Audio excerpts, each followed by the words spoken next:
జనసేన 18 స్థానాల్లో లీడ్లో ఉంది, 6 స్థానాల్లో బీజేపీ. ఎగ్జాక్ట్లీ 151. అంటే జగన్మోహన్ రెడ్డి అసెంబ్లీలో ఎద్దేవా చేసేవారు. అవును, అంటే అరగెన్స్ ఎప్పుడు కూడా జనం యాక్సెప్ట్ చేయరండి. ఎందుకంటే డే 1 ప్రజావేదిక కూల్చాడు. ఆ రోజు కూడా మనం మాట్లాడుకున్నాం, ప్రజావేదిక కూల్చాడు. కృష్ణానది తీరాన ఉన్న అక్రమ కట్టడాలు ఏవైనా ముట్టుకుంటాడా లేడా అని. ఏవి ముట్టుకోలే కదా, ఒక్కడు కూడా ముట్టుకోలే. సో ఎప్పుడు కూడా కేసీఆర్ విషయంలో కూడా విశ్లేషణ చేశాం. ప్రజలు అవినీతినైనా సహిస్తారు కానీ అహంకారాన్ని సహించారు.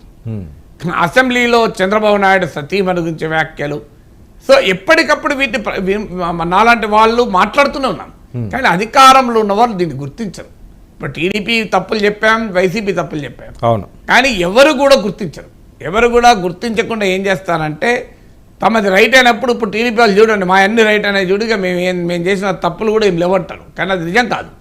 సో టీడీపీ తప్పులు ఉండగా కూడా జగన్ ఇంకెక్కువ తప్పులు చేస్తే అధికారం వస్తుంది కదా.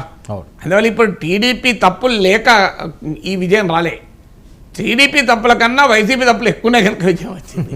సో ఏంటి ఆ వైసీపీ తప్పులను ఇంతమంది చెప్పిన 3 అంశాలతో పాటు ఒక పొలిటికల్ పార్టీని కంప్లీట్గా నిర్వీర్యం చేశాడు.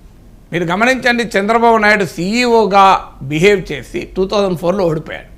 ఇవర్ లైక్ ఏ కార్పొరేట్ కంపెనీ సీఈఓగా, అంటే ఆ కార్పొరేట్ స్టైల్ ఆఫ్ పాలిటిక్స్ నడిపాడు. జగన్మోహన్ రెడ్డి చేసిన పొరపాటు కూడా అదే, పార్టీని ప్రొప్రటోరియల్ పార్టీగా నడిపాడు.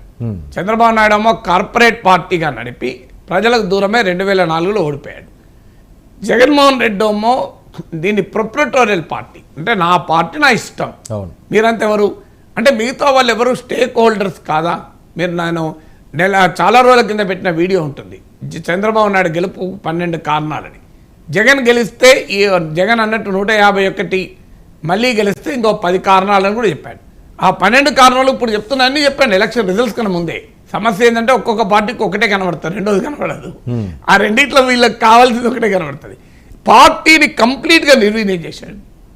అంటే ఒక పొలిటికల్ ఆర్గనైజేషన్ లేకుండా ఒక నాయకుడు నేరుగా ప్రజలతో సంబంధాలు పెట్టుకుంటే నేను గెలిచిపోతాను, నేను ప్రజలకు డబ్బులు ఇస్తున్నాను, ప్రజలు నాకు సంతోషిస్తా అంటే ఒక విషయాన్ని జగన్మోహన్ రెడ్డి అప్రిషియేట్ చేయొచ్చు, నా పాలన వల్ల మీకు లాభం కలిగితే నాకు ఓటేయండి అని అడిగాడు. అంటే పాజిటివ్ మ్యాండేట్ కోరాడు, కానీ ప్రజలు నెగిటివ్ మ్యాండేట్ ఇస్తున్నారు. అంటే ఎక్కడ తప్పింది, నువ్వు పార్టీకి ప్రజలకు మధ్య ఒక పొలిటికల్ ఆర్గనైజేషన్ ఉంటుంది. అప్పుడు రాజకీయ పార్టీ కదా ఇది ప్రొపరేటరీ ఒక కార్పొరేట్ స్వామ్యం కాదు, భూస్వామ్యం కాదు కదా.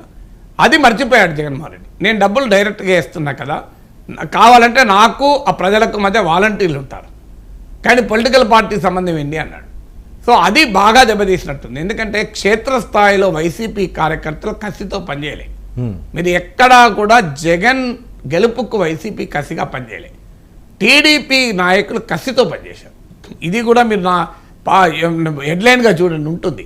టీడీపీ నాయకులమో జగన్ ఓడించడానికి కసితో పనిచేశారు టీడీపీ జనసేన, జగన్ గెలిపించడానికి కసితో వైసీపీ నేతలు పనిచేయలేదు. ఎందుకు పనిచేయలేదు అంటే జగన్మోహన్ రెడ్డి గెలుస్తాడు కరెక్టే, మా పరిస్థితి ఏంటి, ఎందుకంటే డెవలప్మెంట్ యాక్టివిటీస్ లేవు, డబ్బులు లేవు. సో ఈ ఎమ్మెల్యేల స్థాయిలో ఉన్న వాళ్ళేమో ఇసుకనో మట్టో ల్యాండో చూసుకున్నారు, కింద కార్యకర్తలు ఏం చూసుకోలేరు కదా. స్థానిక ఎమ్మెల్యేల పట్ల బాగా వ్యతిరేకత, అది మీకు 50 మందిని మార్చాడు జగన్.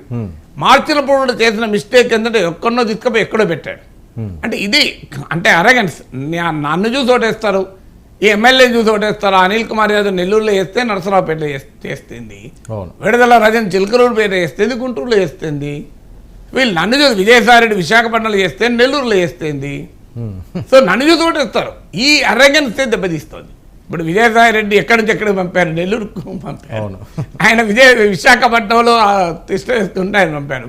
అనిల్ కుమార్ యాదవ్ ఎక్కడ, ఇలాంటి ఉదాహరణలు చాలా ఉన్నాయి కదా, చాలా మంది పంపాడు, ఎక్కడెక్కడ నుంచి ఎక్కడికో పంపాడు. సార్ వీళ్ళందరూ ఇప్పుడు జగన్ గారి మీద నెగిటివ్ గా మాట్లాడే పరిస్థితి ఉంటుందా, నీ వల్ల ఇలా జరిగింది? గ్యారెంటీ మాట్లాడతారు కదా, కొంతమంది పైకి మాట్లాడచ్చు, కొంతమంది లోపల మాట్లాడచ్చు. నీకు ఓడిపోయిన తర్వాత అన్ని రుగ్మతలు బయటకు వస్తాయి కదా, రాకుండా ఎందుకుంటాయి. సో అందువల్ల మీకు అంటే ఇప్పటిదాకా ఎమ్మెల్యేలు ఒక్కొక్కరిని పిలిచి నీ పట్ల వ్యతిరేకత నీకు టికెట్ ఇయ్యా అన్నాడు.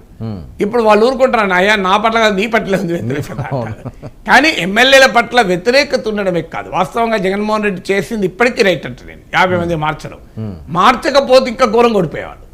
అయితే మార్చి నాకు ఎందుకు గెలవలేదు అంటే మార్చి ఎవరిని పెట్టావు నువ్వు ఎక్కడికో తీసుకుపోయి ఎక్కడో పడేసి పెడితే ఇది డిప్యుటేషన్ చంద్రబాబు నాయుడు అన్నాడు చూడండి, పొలిటికల్ డిప్యుటేషన్ ఉంటుందా?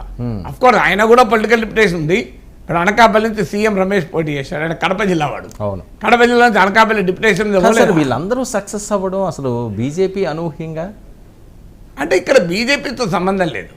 ఆడ టీడీపీలో ఒక కసి, ఈసారి ఎన్నికల్లో గెలవకపోతే మా పార్టీ భవిష్యత్తు ప్రశ్నార్థకం. జనసేన కూడా అదే కసి, జనసేనలో కూడా అదే కసి. లాస్ట్ ఎలక్షన్లో ఒక్క సీట్ అయితే ఒక్కటి జగన్ తీసుకెళ్ళిండు. సో ఈసారి ఎన్నికల్లో గెలవతే పార్టీ మిగలదు. ఇక లీవ్ నో స్టోన్ అంటాడు ఇంగ్లీష్లో. ఏ చిన్న అవకాశం కూడా ఇవ్వలే. అంటే తెలుగుదేశం జనసేనలో ఆ కసి ఒక సస్టైన్డ్ క్యాంపెయిన్ ద్వారా నడిచింది. ఇలా ఒక్కరోజు వచ్చిన కసి కాదు. పవన్ కళ్యాణ్ చాలా కాలం నుంచి వైసీపీ వ్యతిరేక ఓటు చీలకూడదు అని పవన్ కళ్యాణ్ చాలా బలంగా చెప్తూ వచ్చాడు. చంద్రబాబు నాయుడు అరెస్టుతో టీడీపీలో కూడా కసి పెరిగింది. సో మామూలు కసి పెరగలేదు. సో చంద్రబాబు నాయుడు అరెస్టు వల్లనే మొత్తం మారింది అని ఇండియా టుడే లాంటి వాళ్ళు విశ్లేషించారు. ఐ డోంట్ థింక్ అది కరెక్ట్ కాదు. కానీ చంద్రబాబు నాయుడు అరెస్టు వల్ల కసి మాత్రం పెరిగింది. చంద్రబాబు నాయుడు అరెస్టు వల్లనే వైసీపీ ఓడిపోతుందంటే దాని టీడీపీ వాళ్ళు కూడా క్యాంపెయిన్లో వాడుకోలే కదా ఇక్కడ. తర్వాత అమరావతి విషయం వాస్తవంగా టీడీపీ ధైర్యం చేయలే, దాని ఒక ఎలక్షన్ రెఫరెండం ఇష్యూగా ముందుకు తేలే. కానీ అది ఖచ్చితంగా ఆ ప్రాంతంలో కృష్ణా, గుంటూరు, ఈస్ట్, వెస్ట్లో ప్రీపోల్ సర్వేస్ కూడా తెలిసినాయి. 80% మంది ప్రజలు మాకు అమరావతి కావాలన్నారు. అయితే అదే ఓటుగా దాని ఆధారంగా ఓటేస్తారా లేదా అని అనుమానం ఉండే, కానీ దాని ఆధారంగా ఓటు వేసినట్టే తెలుస్తుంది. ఉత్తరాంధ్ర కూడా స్వీప్ సార్.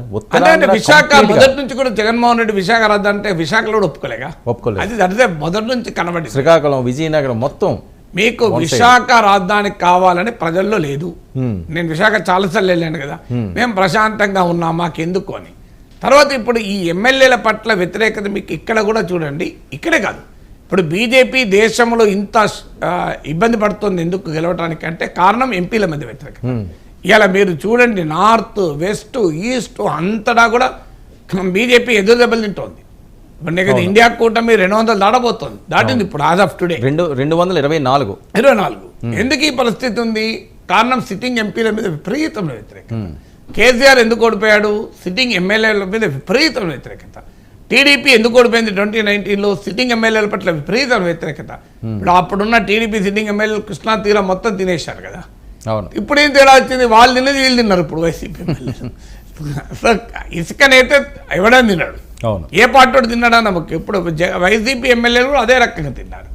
సో దీనివల్ల ఇసుక, మద్యము, మట్టి, కాంట్రాక్ట్లు, లోకల్ పొలిటీషియన్స్ యొక్క కరప్షన్ నాయకులను దెబ్బతీస్తోంది అనేది 2019లో చంద్రబాబు నాయుడు, 2023లో కేసీఆర్, 2024లో జగన్, మోడీ, ఈ నలుగురు అనుభవం కూడా ఒకటే. అందువల్ల మీరు మీ ఎమ్మెల్యేలు, ఎంపీల పట్ల, ఎమ్మెల్యేలు, ఎంపీలే కాదు, స్థానికంగా ఉన్న పార్టీ నాయకుల పట్ల కూడా తీవ్రమైన వ్యతిరేకత అనేది ఒక కీలకమైన అంశం. తర్వాత లీడర్ ఇన్యాక్సెసిబుల్. ఇది మీ కేసీఆర్ విషయంలో అనుభవం చూసాం. నాయకుడు అనేవాడు ప్రజలకు అందుబాటులో ఉండాలి. ఇది మనకు చంద్రబాబు నాయుడు కూడా ఓడిపోయినప్పుడల్లా చెప్పేవాడు, నేను పార్టీ నెగ్లెక్ట్ చేసిన, ప్రభుత్వంలో ఉండి పార్టీ నెగ్లెక్ట్ చేయడం వల్ల ఓడిపోయినా అని ఓడిపోయినప్పుడల్లా చెప్పేవాడు, నేను ఇక నుంచి నెగ్లెక్ట్ చేయను అని. సో మీకు కేసీఆర్ కూడా ఎమ్మెల్యేలకే దొరికేవాడు కదా.